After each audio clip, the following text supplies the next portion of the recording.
Ayun, meron naman tayo nakitang mekos-mekos. Ayun, puntahan natin. Oh, dito, ganito yung buhay dito sa Libob. Ayun, oh. Yan, mekos-mekos nila. Yan. Tingnan natin kung ano yung minekos-mekos nila dito sa gilid ng may waeg. Yung river natin dito. Ayan, oh. Yan. Oh, pagdating natin, parang sira na yung makina nila. Ayun.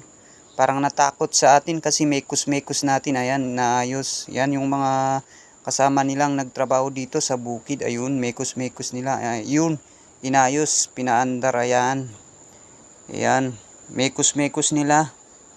Habang yung iba, nakatambay. Ayun, si Bossing kumaway-kaway. Sabi niya, uy, tumayo ka naman dyan. Oo, ayun, wag puro upo. Ayan, tiningnan, pinansin. Ayun, mekos-mekos niya.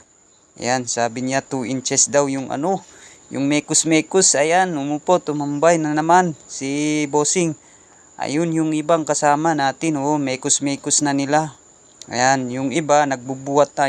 Ayan, binuhat na ni mekos-mekos na niya. Dadalhin niya doon sa taas. Ayan, yan, mekos-mekos niya. Yan, yun. Yan yung mga buhay na nangyayari dito sa Libob. Ayan, nauna na, nagmekos-mekos na. Ayun, binuhat na yung isa. Dadalhin kung saan.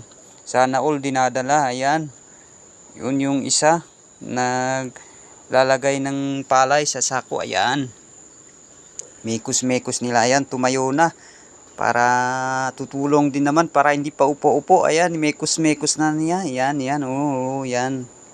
Ayan, habang hinihintay, ayan, bubuhatin na nila yung ibang palay na natapos na na-treasure. Ganito ang buhay dito pag anihan sa Libob. Ayan. Yan, mekos-mekos na nila. Yan. Yung isa naman doon. Yan. Yan. Nagbuhat naman yung isa. Yan, mekos-mekos, dadalhin sa taas. Yan, ayun. Kanyan ang buhay dito sa Libob. Mekos-mekos nila. Ayan yung daanan nila. Gilid ng ilog. Ayan, mekos-mekos, dadalhin doon sa malayo. Sana all malayo. Yan yung isa. Yun. Tumulong na, hindi na paupo-upo. Ayan, salamat sa panunood sa mekos-mekos natin.